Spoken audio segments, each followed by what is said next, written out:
It's time for Wise Money with Korhorn Financial Group with certified financial planners Kevin Korhorn, Mike Bernard, and Josh Gregory.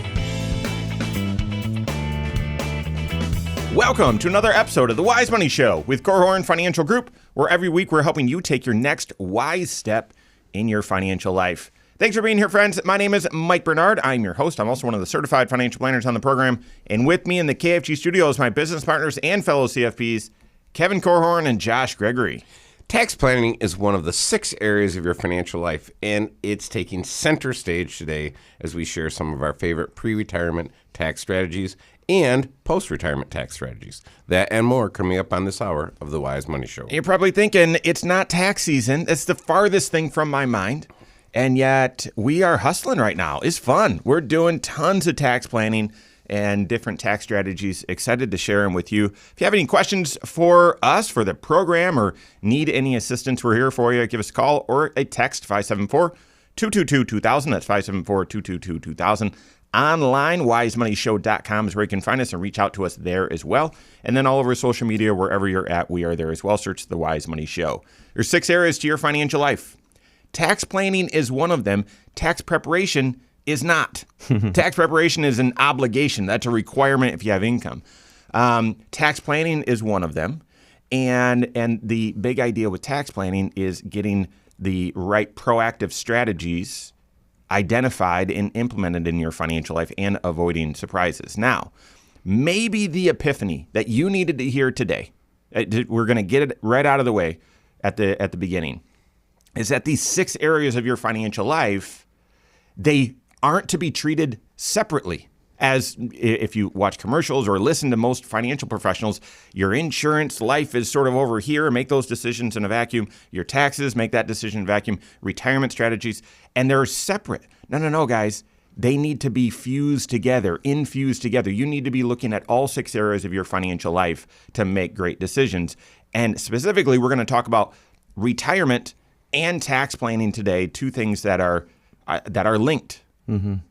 Well, it's not only an epiphany that we would want all of our listeners to have, but in our firm, boy, if you're studying and preparing to be a financial advisor, we need to see that light bulb go on, don't we? Yeah. Where a professional understands the integration of someone's entire financial life and recognizes that what might be presented as an investment question or an insurance question, maybe an estate planning question, actually is rooted in financial planning because it touches so many other areas of your financial life.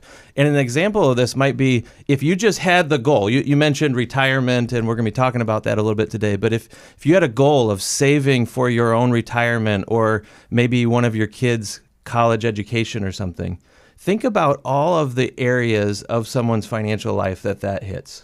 Like if we were to unpack that together, I bet we could come up with a way that it touches all 6. Oh, without a doubt. Right? Like right out of the gate here, we know it's going to impact your cash flow because it's a budget consideration. How much money can you save into an account or can you dedicate right now out of your monthly budget, out of your cash flow to this goal? It's going to impact your lifestyle today. Well, here's a realistic one. Meeting with someone recently who turns 50 next year.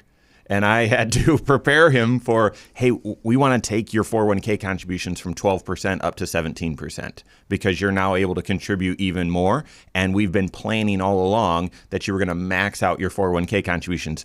What was the reaction? He didn't take that very well because they've got 2 kids right on the cusp of going to college. But that's financial planning, right? You've got to figure out, well, can this all fit together or are things going to be out of balance? That's exactly right. We already mentioned tax planning because if you're going to be contributing to a retirement account, you got to consider, well, what's the best tax shelter for this? There's also some risk management involved because money that you're saving for a long-term goal, you might not realize this, but some tax shelters or places that you can save money like an IRA or a Roth IRA, it protects you from creditors. If you were just contributing to a mutual fund or hiding it under the mattress or buying gold or something like that, it's not protected. So even your protection planning, we often think of it as insurance planning, that area is touched by this decision. And of course, once you've dedicated some dollars out of the budget for this goal, you've got to make some investment decisions. That's often where people's minds go when they think about financial planning. Oh, it's just an investment decision here, right? Yeah. So the goal itself, retirement planning, that's one of the areas of financial planning. And then you even have to make decisions on, well, who's the beneficiary on this account? How do I structure ownership on all of my long-term investments? So all that to say, this is just an example of where your certified financial planner needs to help you understand the connections between all of these areas of your financial life, even though you just want to make a decision on how much do I need to save for retirement. Yeah, I mean, take the example that you were sharing, Mike. That person, has stretch marks on their cash flow, and they're trying to figure out, do we just order cheese pizza, or can we afford to get pepperoni on the pizza? And the wife or the children are possibly looking and saying, Dad, I thought you said we were kind of all set financially. And they might be all set for retirement, but the current cash flow piece is a tremendous struggle. And the question is, what do I do in these years where the big goal, the one that I've been preparing for my whole life, I'm on pace to hit that target. Yeah. So the bullseye is going to be hit if nothing dramatic changes, but I'm struggling right now with the just expenses and expense management. Well, within that conversation, by the way, this is a tangent, but it was, hey guys, this is you're juggling a lot financially right now, and so the idea isn't to make huge strides of progress, but more so to maintain. So let's stay disciplined with what we're saving for retirement, and if you can contribute higher to max it out, that's great. But also maintaining the budget so that you're not going backwards financially, and that you're enjoying these final years with the kids at home. Like we were keeping all that in balance as well. That's why you've got to look at all 6 areas of your financial life. Speaking of, guys, have you seen? Well, could someone that target retirement? Mm-hmm. Could someone's ability to be on track for that goal be influenced by how much taxes they pay in retirement? Absolutely. I mean, it's one of the 5 factors of retirement spending. You've got to figure out, well, how much are you going to have to give Uncle Sam? Yeah, we often think about spending as, well, how much am I going to get to spend on travel or replacing vehicles or upgrading the kitchen or the fun things when you get out there to retirement. But unfortunately, you're also going to spend money on things like healthcare and, yes, taxes. These are sort of a drain on the lifestyle that you're wanting, but it's also a demand upon your retirement assets or your cash flow. And so the point here is you need to understand all of the budget components when you get out there to retirement, and not just pay attention to the things that you're looking forward to. So, I mean, that is a little bit of 3D chess, though, to think about, okay, my expense structure in retirement and considering taxes as my expense structure in retirement. So if you're listening to this today and you say, hey, I'm not retired yet, but I would like to be at some point in the next 5 to 10 years, I would encourage you to figure out what is my tax strategy between now and retirement and what needs to be done. For a lot of folks, they just need to work on rounding out some sort of tax diversification across the various savings that they have. Mm-hmm. Do they have non-retirement accounts that they can draw from? Do they have Roth accounts that they can draw from? Do they have pre-tax? And can they create the perfect cocktail throughout their retirement, layer these things so that financially they can minimize the tax burden over their lifetime? Yeah. I mean, well said. And the big idea is getting proactive. When we talk about tax planning is proactively looking at your financial situation to identify ways that you can pay the least amount of tax. Not just today, but over your lifetime, if not multiple lifetimes, especially with the 10-year rule now. You've just got to be aware of that. That's the estate planning piece we talked about. So that's tax planning. And what we're doing, our CFPs, all 20 of them, and the 100 person team at Korhorn Financial Group, we're spending a lot of time right now proactively looking ahead, both at, okay, well, what does your 2024 tax picture look like if we were to zoom in right now and just assume that everything that's happened thus far this year carries forward to the end of the year? Here's what the 2024 return is going to look like. So we can A, identify strategies, but B, also hopefully avoid surprises. Oh, actually, it looks like the withholdings changed when, you switched employers, blah, blah, blah. And so, and that helps you build a plan and strategy for this year. But then we also extend that into a multi-year tax projection, forecasting out maybe into retirement or maybe into RMD, so that you can get proactive and make some decisions today informed by that future vision. So what are some of our favorite tax planning strategies? We've got that and more coming up on the Wise Money Show with Korhorn Financial Group.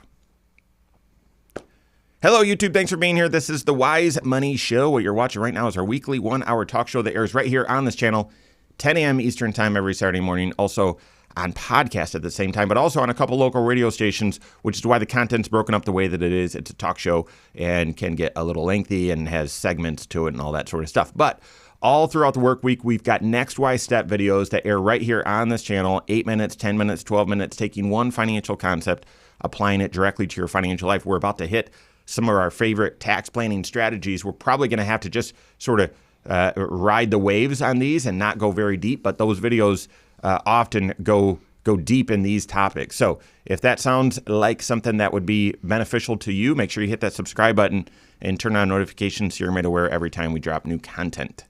Thank you. Great. All right. Good stuff. Okay. So pre-retirement tax planning strategy. So how do you get that diversification? What should you be thinking of? And we'll just share it popcorn style.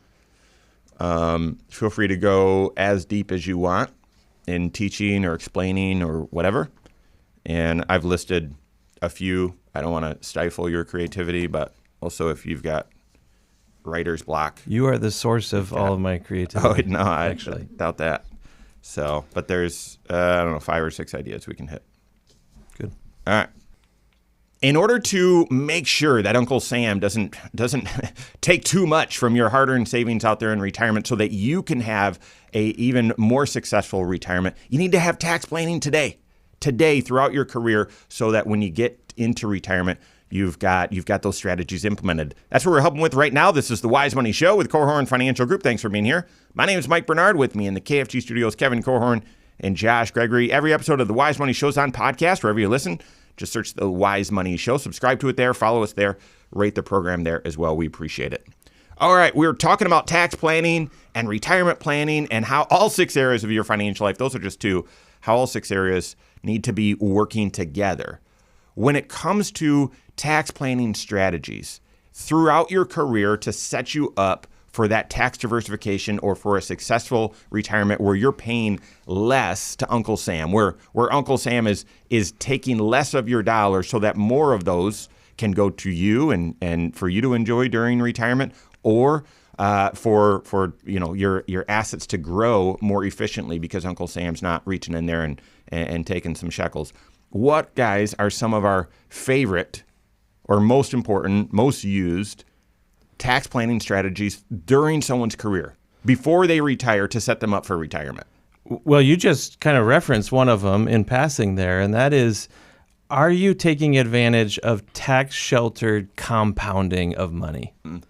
You know, you described it as, can you grow your investments more efficiently without Uncle Sam taking some shekels, I think is what you essentially were saying. And man, that is an important principle that I would want to stress to anyone at the beginning of their career, that you don't want to go even one paycheck into your career without knowing, how am I going to take advantage of the tax shelters that are available to me so that I can start squirreling away money for my longest term goals, the ones that are going to be the hardest to reach, take the most sacrifice, really requires the most growth out of your investments to be able to build up retirement type assets that you'll be able to live off of someday. It's so powerful and it's so important. The question is, how quickly, I love, Kevin, you framed it this way once, how quickly can you double your retirement assets, your investments, and then how often or how many times are you going to get to double it during your career? That's kind of the description of this hockey stick type of growth trajectory that your investments can go under if you allow them to first of all, be at risk enough that they have some growth potential, but also that they're not being disturbed or diluted because of taxes along the way. Right. Things like your 401k, a Roth IRA, traditional IRA, those are some of our favorites, but you got to figure out which one are you going to use and put it to get all the benefits out of it, I guess. I think it's important to get going on that early in your career. Yes, and I would encourage you, if you, my children now are working, and they said, well, how much should we be saving for retirement? And I said, well, the limits. Figure out what the limits are, save that, and figure out a way to live on the rest. And they there's a little bit of complaining about that, but that it's very powerful, because especially the pre-tax, because as we're talking about planning, I would want you to know, what should I have in non-IRA, pre-tax, and Roth dollars. Yeah. And you say, well, I can do a 401k if I'm 50 plus. I can do $30,500 in this year, 2024. Okay, that's great. Should that be pre-tax or Roth? That totally depends. But I would look, and especially we work with lots of folks that are charitably inclined. I would think strategy-wise, once I hit 70 and a half, all of my charitable distributions, the money I'm giving to charities, it's going to come out of my IRA. Yeah. So that is money that I didn't pay tax on the way in. It compounded for years and years and years and years, and it came out totally tax-free to the charity or the organization that I care the most about. And that could satisfy my giving. And so that is a strategy that I would for sure think about. And as long as we're on the charitable side of things, I would think about what's my operating system as far as how do I give to charities.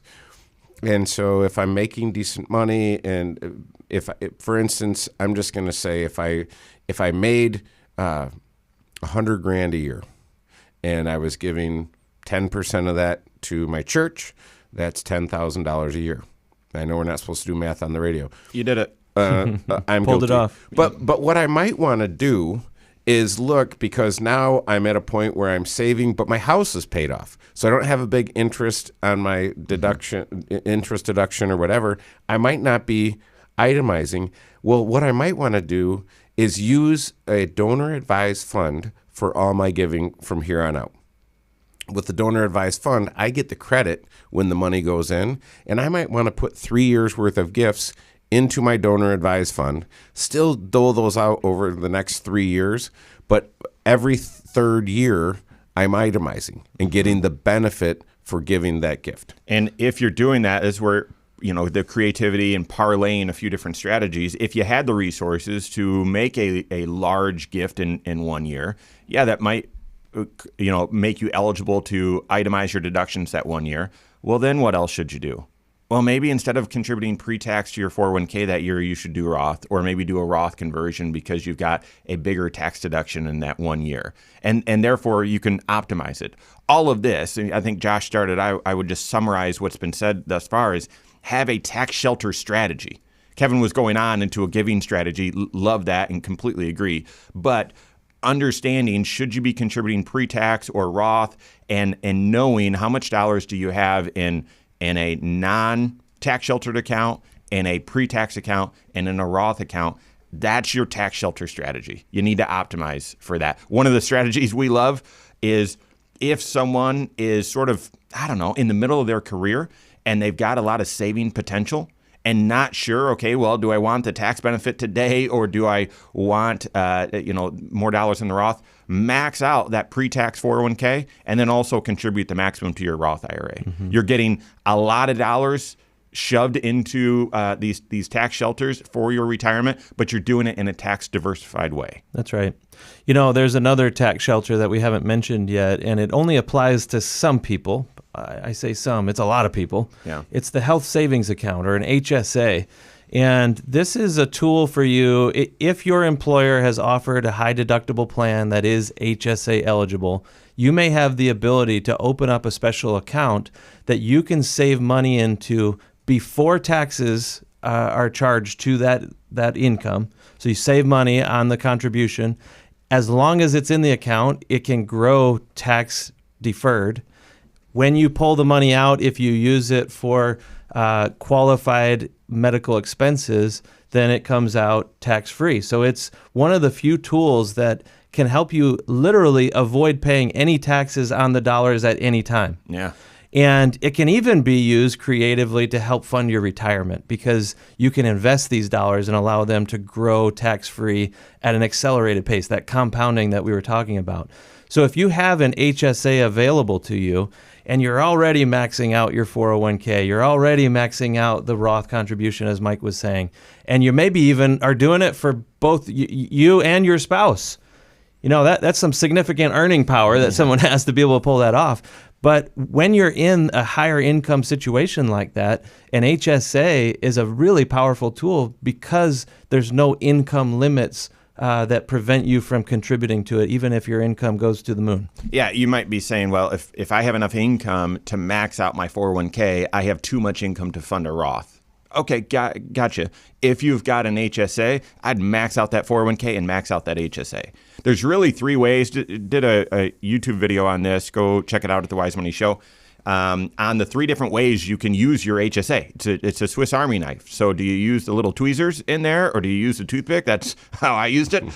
Or do you use the knife feature? Your HSA, oftentimes, it evolves over these three different ways you use it. One, you think about, well, how much do I think I'll spend in medical expenses? I'll only put that much into my HSA and use it like a delayed spending account. That's sort of geeky.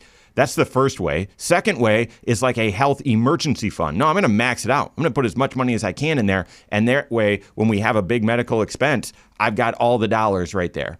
But then the third way is what Josh was talking about, and that is viewing it instead of as a short-term cash flow, help with medical expenses, but as a retirement tool. You're saving up as much as you can. You're even investing those dollars for your long-term, and then you use them to reimburse yourself for medical expenses or help with medical expenses in retirement. Can be a fabulous tool.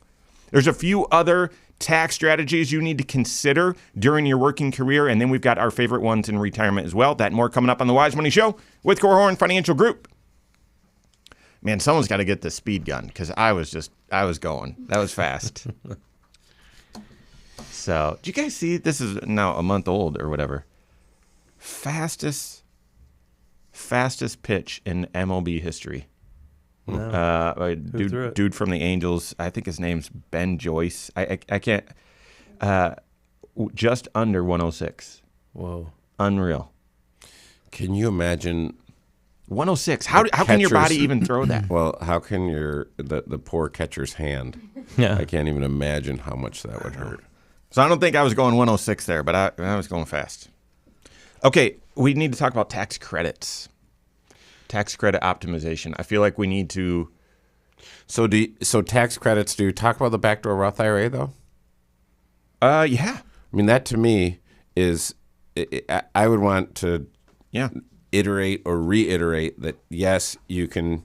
These different buckets that are available to you. Yep. That's good. One and to deal with the common misconception, if I have a 401k, I'm not eligible for an IRA. Yeah. All right. We've got tons of time, so starting the third segment. At some point, probably in this segment, we'll pivot to tax strategies in retirement. And obviously, QCD, you already mentioned, Kevin. We can pick that one back up as well. But, yeah. So, all right, third segment. Are you getting all the tax credits that you could qualify for? And more importantly, are you proactively doing tax planning to ensure that you are? That's the help that you need. We're helping with that right now. This is the Wise Money Show with Korhorn Financial Group. Thanks for being here. My name is Mike Bernard. With me in the KFG studios, Kevin Korhorn and Josh Gregory. Every episode of the Wise Money Show, as well as a lot of other content, is on the YouTube channel. Go check it out. Go to YouTube, search The Wise Money Show, subscribe to it there. And gosh, over 1,000 videos there, lots of subscribers, so go check it out. All right, we're talking about tax planning strategies, our favorite tax planning strategies that you can implement throughout your career to set you up for tax diversification, tax choice in retirement, so that Uncle Sam doesn't have as much of a pull or a drag on your wealth out there in retirement. And then we're going to pivot to our favorite tax planning strategies in retirement. But a few more to hit during your career. And I teased out one of them, tax credit optimization. So doing planning to look at your tax picture to say, well, am I on the cusp of receiving a tax credit? And could I do something to put myself in a position to actually receive that tax credit or all of that credit? Yeah, and if you're listening and are thinking, well, what in the world is a tax credit? You need to know this because this is the best part of your entire tax return, right? Of all of the write-offs or tax benefits that you can get, a tax credit is so powerful because it literally is just erasing taxes off of your return, not erasing income, not reducing your taxable income. It's after your taxes have already been calculated, then we apply credits to start eliminating the tax itself. So it's pretty powerful. And if you are eligible for one, you'd want to know it, or if you're on the verge of being eligible, like just outside of range, because every one of these credits has some sort of target audience, right? There are certain groups that will benefit from it and certain that won't, and it's most commonly based on your income, or your income comes into play. And what I hope that you have always recognized, if you've listened to this show for a while, your income is something that you have control over at some level, right? You have the ability to take action to reduce or even increase your income if you're playing your cards right. And this is part of what your certified financial planner does when looking at your whole financial picture, but specifically your tax picture. And if there are actions that you could be taking to reduce your income and just get yourself down below a certain threshold, and now all of a sudden you're opening up some of these tax credits, it can be hundreds or thousands of dollars that can swing in either direction depending on what action you take. And it doesn't have to be a ton of effort here. It's just pause long enough, take a look at what your options are, and then choose the right path forward. Great story. It was a couple years ago now, but we had new folks reach out to us to begin a financial planning relationship. They'd never had a financial planner before, but the catalyst was their oldest of their two kids, they were very close in age, started college. And was in college, in the first year, they got the American Opportunity Tax Credit, which is 50% of the first $2,000 that you pay on tuition and 25% of the next $2,000 that you pay on tuition. So if my math is correct, $2,500 is the tax credit. So after your tax is calculated, it's then reduced by $2,500. Well, the very next year, each of them work full time. They make together, or they each make about $80,000. So decent income, decent household income. Well, he got a bonus. It was about a $15,000 bonus, and wasn't thinking that that's going to influence his tax credit. And he goes to his tax preparer, gives them their stuff, goes to get their return back, and their refund drops significantly because the American Opportunity Tax Credit, that phase out is if your adjusted gross income is between I believe it's 160 and 180 or somewhere around that range. It's a very tight range. And this bonus meant instead of getting $2,500 in tax credit, he got a couple $100. And they were furious. He was like, why didn't someone tell me? I got this bonus, so I was treating it like, yay, great, this is extra cash flow. I could have shoved it into my 401k and avoided the tax on it, and then I would have gotten this tax credit. And bam, we started doing proactive tax planning from that point forward. And that's why understanding where your income is falling every single year before you get to the end of the year, before that bonus lands in your bank account and you really don't have any options, or you have less options available to you, you need to know, where am I falling relative to some of these thresholds, especially for credits, because that $15,000 bonus in this situation, it cost him a lot of money in taxes, right? So he didn't benefit from the full $15,000. You never do when there's taxes involved, but when there's normal taxes involved and then losing out on things like tax credits just adds additional injury here, right? Yeah, I mean, think about it. 15 grand of income, and I had to give a chunk to Uncle Sam, but it took away about 2 grand of tax credit. So right off the bat, like his 15 grand was reduced to 13, and it's not like, well, I just paid taxes. No. Your taxes increased by that much that they otherwise wouldn't have. So, and if you're on, if you get your health insurance through healthcare.gov, or if you're potentially eligible for the retirement savers tax credit, any of those sorts of situations, you need to be aware of where you stand and how you can optimize your tax credits. Yeah, because for sure, especially I think of the most surprising is when you have the premium tax credit related to your health insurance, and then you get something like that, and you don't connect the dots that, hey, this windfall, hey, this money that I inherited from my aunt, I'm going to sell it. Yes, there's going to be some capital gains, but that's fine. We'll take this money and achieve this financial goal. And what I just did is I took myself either out of a range or put myself in a range where I'm starting to get penalized. All right, last topic before we pivot to tax planning strategies in retirement is the backdoor Roth. And even mega backdoor Roth. We just did a show on this a few weeks ago. We went deep there, so make sure you check that out. Not able to go deep on it here, but basically the idea during your career, if your income exceeds certain levels, oftentimes people think, oh, well, I can't fund an IRA. I can't fund a Roth IRA. I'm ineligible for these sorts of things. And actually, sometimes you feel like, all right, great, now I can spend this money or whatever. But utilizing or being aware, planning, strategizing with a backdoor Roth or a mega backdoor Roth. Yeah, Mike mentioned these income thresholds. If your income as a married couple goes over $240,000 here in 2024, or if you're single and it goes over $161,000, then you can't contribute directly to a Roth IRA. There are income limits. But this backdoor Roth contribution is essentially a two-step way to get to the same end, right? It's still your intention to get money squirreled away into that Roth, but you have to first contribute to a traditional IRA. And there are no limits on how much you can earn. There's no income threshold that makes you ineligible to contribute to a traditional IRA. You just can't write off the contribution. There's no deduction for it. Right. So this is what we'd call a non-deductible IRA contribution.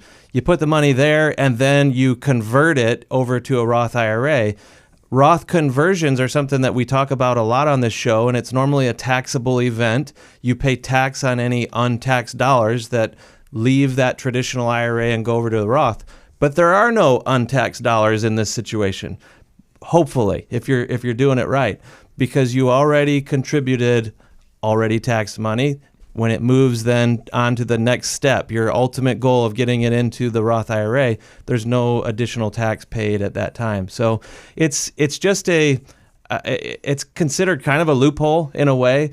It's been there for ages, and people have been utilizing this, and Congress hasn't taken any action to lock it down. In fact, over the years, they've made it a little bit easier for people to be able to do this strategy. I would just say, I mean, the big thing to be aware of is, do I have IRA dollars that have never had taxes paid on them? Mm-hmm. But it's also simple IRA dollars, because we're dealing with someone who had a simple IRA and their CPA, who also is the advisor on the simple IRA, had them do a backdoor Roth IRA. Well, guess what? They weren't eligible. Mm-hmm. Technically, they were eligible, but they were thinking they had some surprise taxes involved. Then, yeah, because once you mix after-tax money into an IRA that also has pre-tax money in it, you can't just pull the after-tax dollars out. It's sort of it would be much nicer if you could, right? And you can within a 401k, but not within an IRA. So you just need to be aware. Your head needs to be on a swivel. Need to be doing comprehensive tax planning. Okay, So those are a lot of strategies, tax planning strategies to implement during your career. What about in retirement? Your taxes are on autopilot, right? Absolutely not. Lots of strategies. We're sharing those and more coming up on the Wise Money Show with Korhorn Financial Group. Hey, Josh, could you be louder with your paper? Sorry. Sound like Rush Limbaugh there. I'm telling you. Oh, good old Rush. Yep.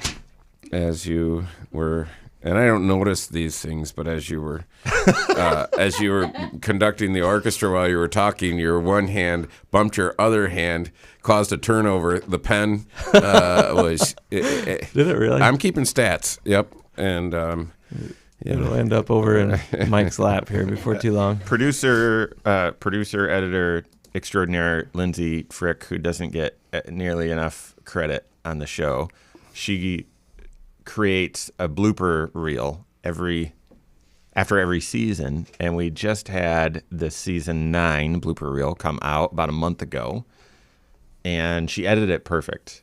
At some point in season 9, Kevin was talking about his sensory issues, how clicks and stuff just bother him, and he said slurping coffee is the worst.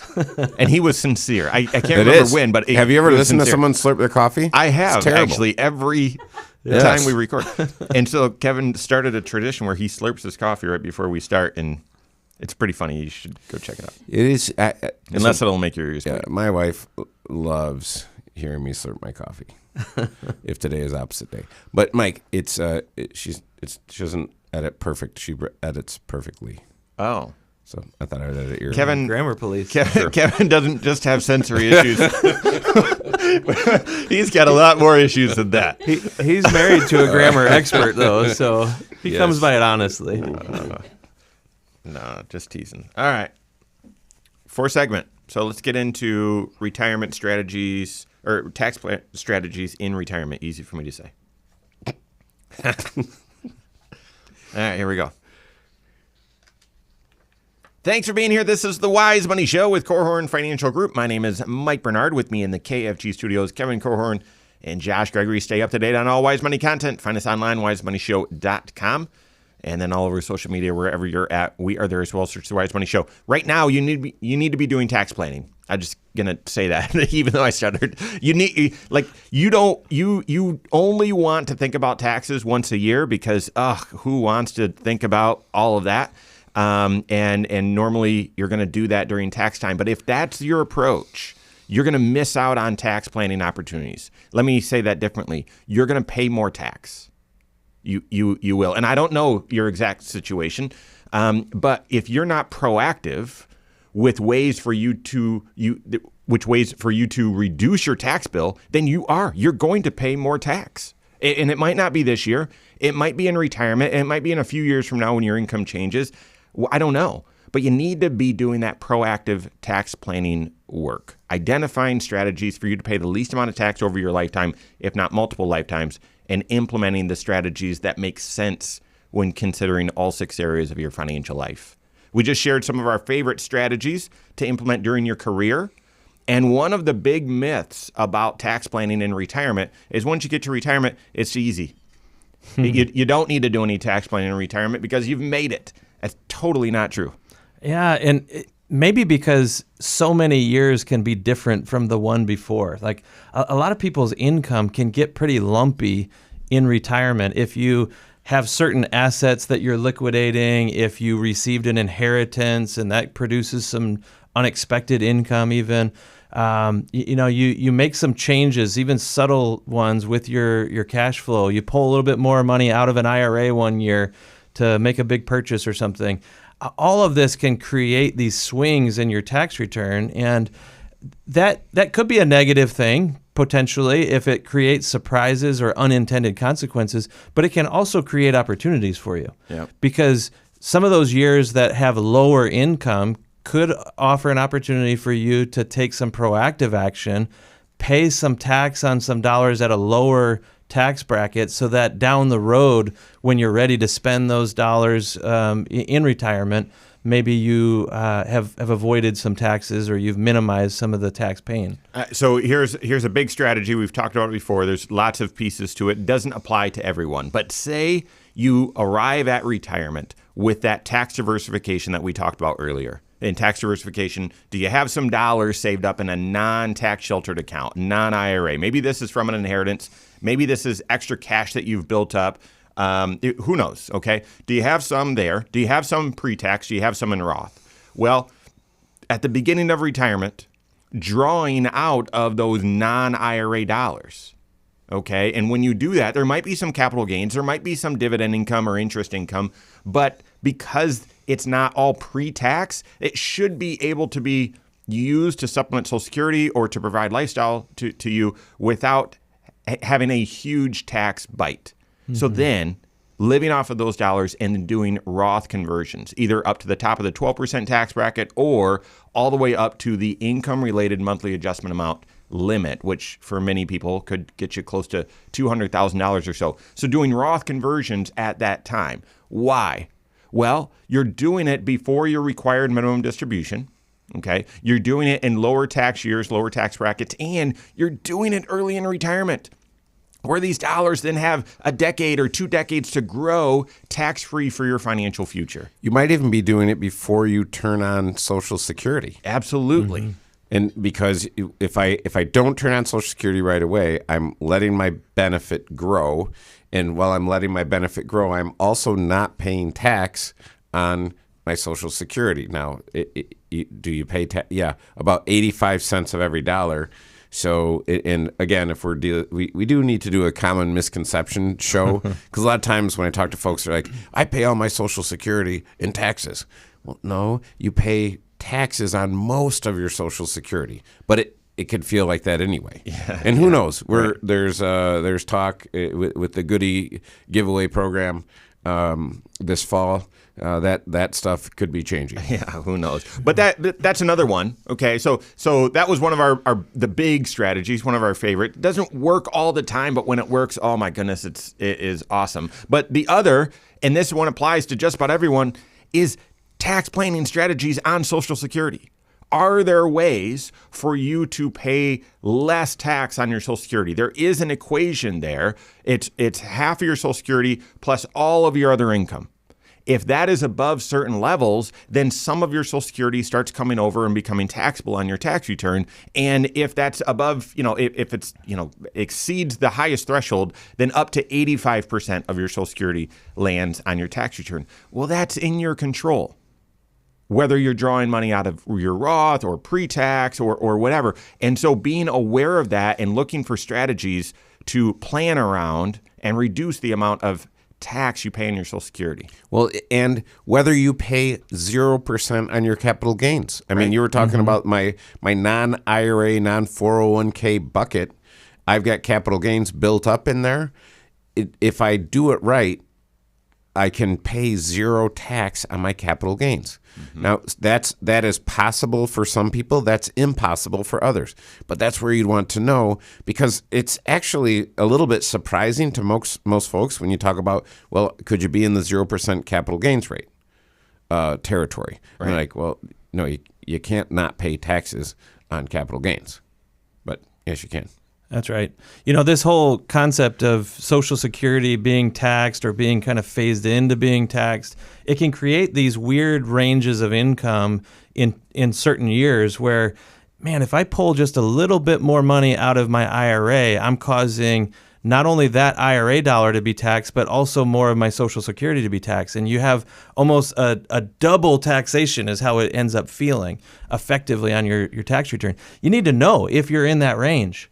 But once your income has already naturally gone above that range, you may have now some room where you could add additional income by pulling money out of an IRA or doing a Roth conversion, whatever, cashing in an inherited annuity or something.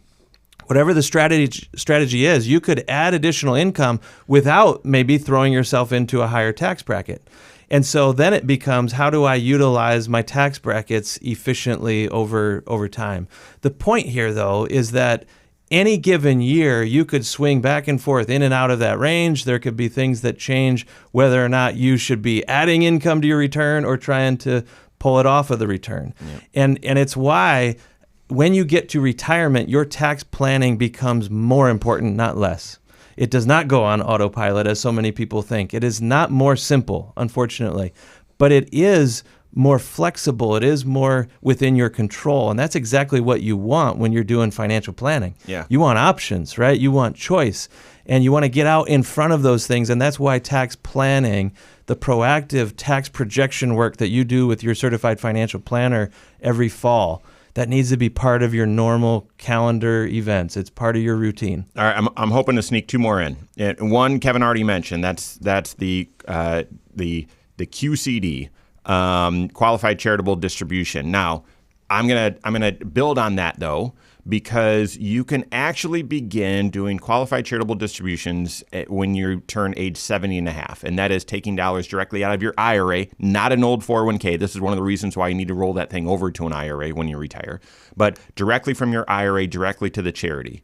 And in doing so, that money does not land as taxable on your tax return, which is a huge benefit because most people don't itemize. That starts at age 70 and a half, but your required minimum distributions now start at age 73. Doing your QCDs before you take your RMD, it actually reduces the amount of required minimum distribution that you need to take. QCDs count towards your RMD. We see a lot of people take their RMD in the spring and then get to the end of the year and think, well, should I make any additional year-end giving? No. You want to do that in the opposite order. You want to do your QCDs first and then take your RMD at the end. And then lastly, if I can squeeze it in, also in retirement, another great tax planning strategy is funding a 529 plan for those kiddos or grandkids, because of the state tax benefits that many states offer. If you're looking at your financial situation, the wealth you've built, and said, well, at some point, we're going to, the kids are going to be inheriting these dollars, maybe contributing to the 529 plan for grandkids can help you on your taxes and help you efficiently give some of your hard-earned assets onto the next generation to make an impact. So the point is, do tax planning, proactive tax planning with your CFP that's helping you in all 6 areas of your financial life.